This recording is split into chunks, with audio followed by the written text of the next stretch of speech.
A Lululemon é uma empresa ligada ao fitness que está a conquistar o mundo, mas não os mercados. Será que esta contradição é justificada? Quais é que serão as reais perspectivas de crescimento da empresa e que segredos é que estão a passar ao lado dos investidores? Bom, hoje vamos descobrir. Fica desse lado e vamos a isso.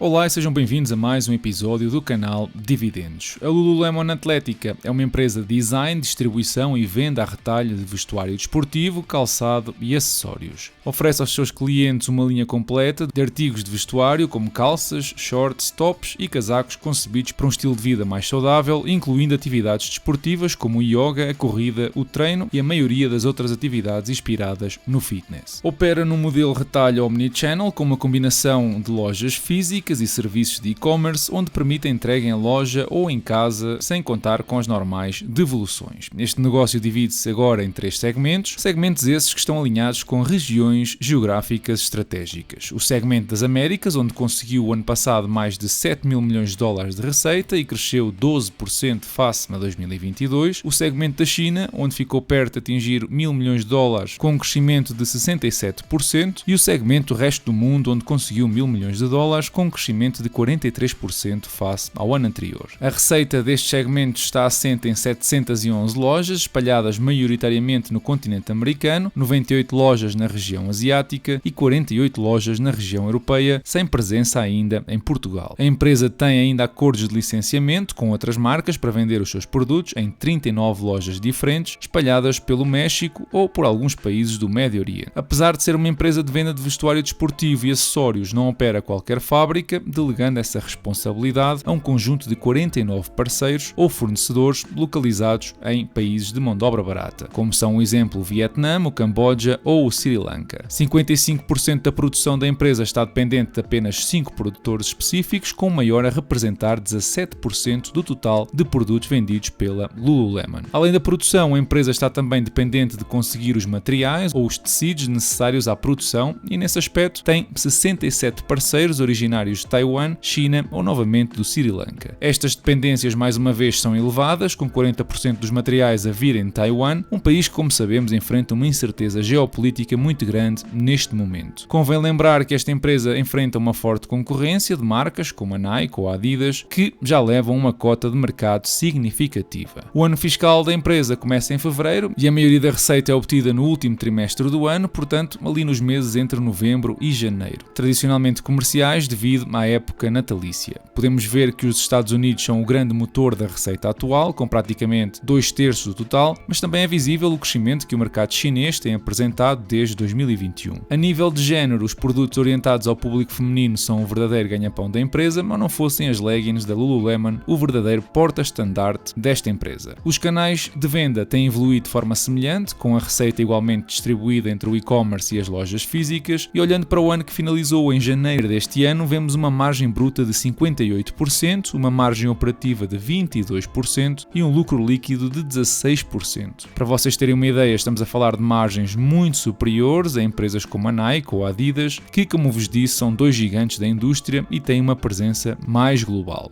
Portanto, além de conseguir apresentar crescimentos consideráveis, consegue também mostrar aqui alguma superioridade na operação do negócio. Olhando para o balanço, a Lululemon tem mais de 2,2 mil milhões de dólares de dinheiro em caixa, 0 dívida e ativos muito superiores aos passivos. Não só a posição que vemos aqui é absolutamente imaculada, como os ativos intangíveis são negligenciáveis em comparação com o total de ativos. Passando para os fluxos de caixa, vemos uma enorme discrepância entre o dinheiro que entrou nos últimos 2 anos e a razão está em 2 pontos em concreto. O primeiro, no reconhecer de uma imparidade de 400 milhões de dólares, que é um custo não monetário e pontual, que reduziu os fluxos de caixa operativos para 966 milhões. Em condições normais, deveriam andar nos valores de 2022. E no ano fiscal, que acabou em janeiro de 2024, não só essa imparidade não existe, como a normalização do inventário inflacionou em perto de 500 milhões os fluxos de caixa operativos. Ora, com mais 500 ou menos 500, os fluxos de caixa livres do ano passado deveriam andar entre $1.000 milhões e $1,6 mil milhões,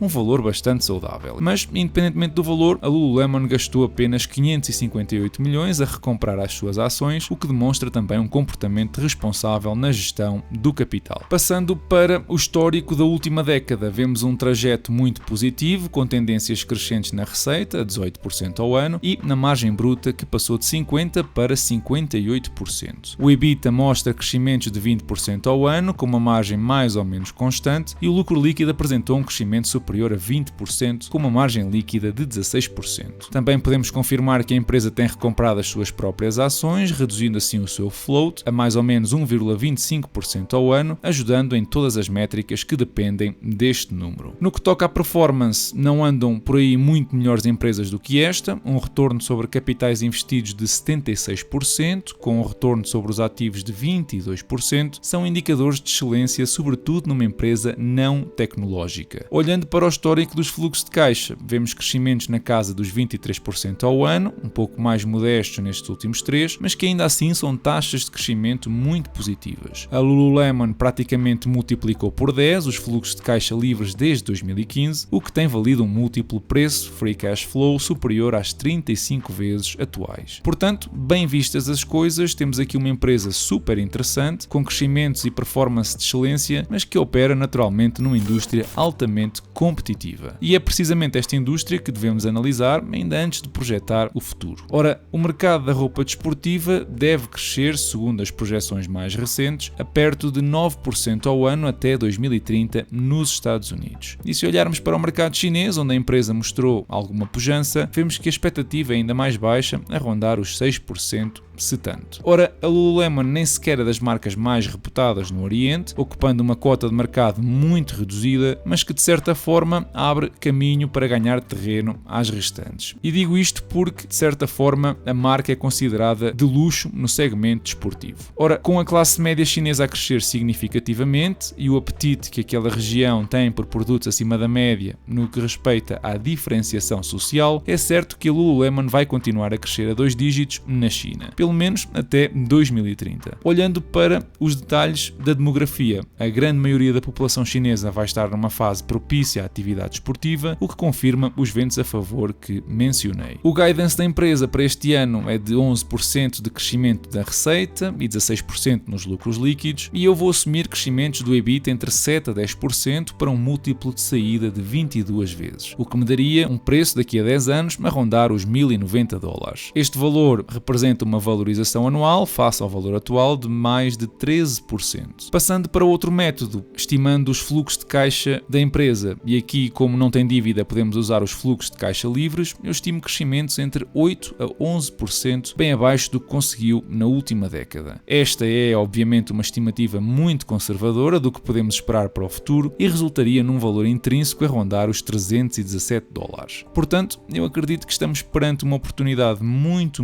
interessante depois de uma queda do preço da ação de mais de 40% desde o início do ano. A zona entre os $280 e os $290 parece-me um ponto de entrada ótimo face ao que vimos do negócio e tendo em conta a zona de suporte que a análise técnica do gráfico do preço nos apresenta. Obviamente que, como sempre, existem riscos neste tipo de negócio. A vantagem competitiva que vimos espelhada nas margens da empresa anda de mão dada com a percepção do luxo, a qualidade dos materiais utilizados ou a inovação e estilo da marca, e a competição nesta indústria é feroz quando tens de enfrentar empresas como a Nike ou a Adidas. Ainda assim, acredito que a Lululemon tem alguns pontos que pode explorar, como fazer crescer a recente incursão no setor do calçado desportivo ou no segmento masculino, enquanto aumenta a exposição internacional. Mas então, por que é que o mercado deu uma tareia brutal nesta empresa? E segundo o meu entender, por 2 motivos. A situação da Lululemon tem muitas semelhanças com o que aconteceu com a Under Armour em 2015, uma empresa que na altura era a nova coqueluche no segmento desportivo e que entretanto estagnou no crescimento, perdendo cerca de 90% do seu valor até aos dias de hoje. E segundo, porque recentemente houve uma reestruturação na liderança interna associada ao produto e isso causou algum desconforto e desconfiança nos mercados. Mas, como sempre, eu gostava de saber a tua opinião, assim que passa pela caixa de comentários e partilha o teu bitite. Esta semana os mercados no geral fecharam positivamente, exceções notáveis do nosso PSI, que perdeu quase 2%, da Bolsa Mexicana e da Bolsa Polaca, tudo com perdas superiores a 2%. A nível de notícias, vimos o Primeiro-Ministro mostrar abertura para financiar a comunicação social, uma ideia totalmente errada, na minha opinião, e que cria precedentes complicados para o futuro. O financiamento estatal levanta muitas questões sobre a idoneidade e independência da comunicação social, poluindo assim um espaço que deve ser isento e independente de qualquer órgão governativo.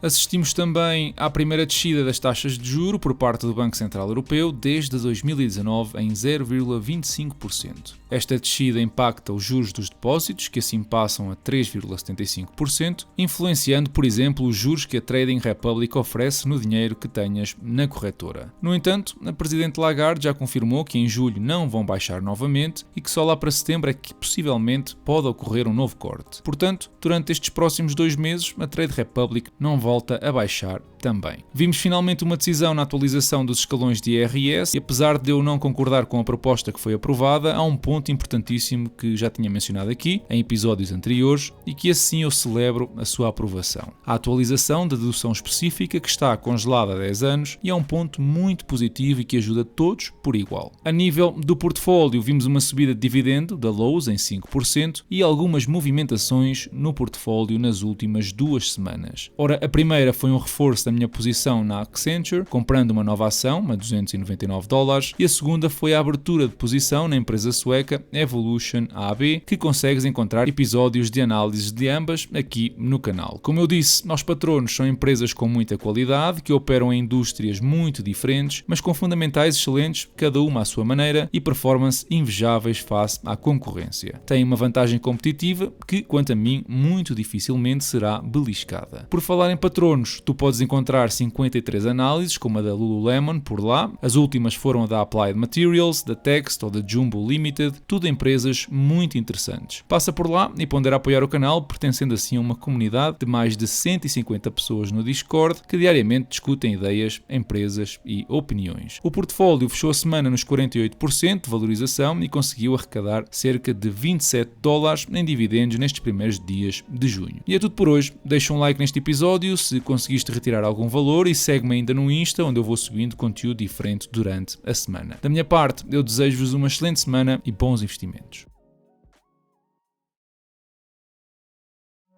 Porquê é que isto é importante? Porque aí o manicaísmo ainda é mais forte. Repare, eu este fim de semana fiquei estupefacto. O que é que um jornal, já não sei qual era, que era o Diário de Notícias, nos vendia? Há aqui 2 teorias. Os que querem as fronteiras abertas e os que querem as fronteiras fechadas. E houve dirigentes de partidos moderados que vieram dizer, não, eu não quero as fronteiras fechadas. Isto é, o problema aqui é que, para muita gente na política, para a comunicação social, grande parte dela, a imigração tem 2 hipóteses. Ou se é a favor de portas abertas, ou escancaradas, ou se é a favor das portas fechadas. Eu dei-me ao trabalho de ver 9 hipóteses diferentes. Mas também não é isso que está no Acordo para as Migrações e Asilo, é uma política de controle de entradas. Claro que sim, e muito bem, mas o que eu estou a falar é de Portugal agora, de como em Portugal se olha politicamente para a imigração. Repare, portas escancaradas ou portas fechadas. Agora eu vou-lhe dar 9 hipóteses de tratar o problema. Primeira hipótese, não entra ninguém. Segunda, só entra quem não tiver uma certa religião. O Ventura foi a Madrid dizer isso. Terceiro, só entra quem tem autorização de entrar de acordo com as leis. Já começa a ser uma coisa que os moderados podem defender. Só entra quem tiver um contrato de trabalho ou uma promessa firme. Outra hipótese, e também o moderado pode defender. Só entra quem tiver certo tipo de habilitações. Outra hipótese. Só entra um número limitado por ano. Apenas entra quem tiver demonstrado, sendo vindo ilegalmente, que é refugiado. Depois vêm 2 exageros ao contrário dos primeiros. Entram todos os que invoquem que há uma crise climática a prejudicá-los, que é o que veio dizer aquele senhor do livro, não é? Terceiro, todos os que queiram, invoquem seja o que quer. Ora bem, humanitários, nós temos 9 hipóteses, não temos só 2. E 5 das hipóteses são hipóteses perfeitamente equilibradas, são as tais hipóteses de regulamentação que você disse e muito bem, mas é muito difícil, eu percebo, é muito difícil num debate na televisão, em 10 minutos, falar de 9 hipóteses. Portanto, simplifica-se. Mas quando se simplifica, temos de ter a consciência que estamos a favorecer os radicais à esquerda e os radicais à direita. E depois acontece isto. Se houver um moderado que diga é preciso regulamentar a imigração, cai em cima a dizer xenófobo, fascista, extremista, racista. Não acha que isso mudou? Não mudou, nos últimos meses, essa imagem? Não mudou, não. Na linguagem dominante na sociedade portuguesa, na política e no jornalismo, não mudou. Você não vê, por isso é que você não vê um único político moderado a ter a coragem em Portugal de vir dizer o Coutinho de Figueiredo e a Marta Temido vieram dizer nós somos a favor das portas abertas. Regulada, não é? Está bem, mas a palavra regulada tem medo de dizer, porque as pessoas não estão para se maçar. Não estou para ser enxuteiro. Mas a questão, José Miguel, é que já se fala sobre isso. Quando Passos Coelho lançou essa questão no Algarve, se bem se lembra, caiu o Carme e a Trindade por se ter associado, nomeadamente, a questão da imigração à insegurança. E hoje em dia já se fala mais, mais recorrentemente, com mais serenidade. Não acha que, por isso é que eu estava a perguntar se não achava que tinha mudado um pouco. Claro, nem tudo vai para o mal, mas eu estou a chamar a atenção. Normalizou o debate a esse nível. Eu estou a chamar a atenção para isto. Quando nós deixamos transformar uma realidade muito complexa em 2 soluções radicais, quem fica a ganhar com isso são os radicais da esquerda e os radicais da direita. Porque como os moderados têm medo de falar de imigração, porque não querem ser enxovalhados, não querem ter discurso de ódio em cima deles, quem aparece a defender aquilo que preocupa a esmagadora maioria dos europeus são os partidos como o Chega.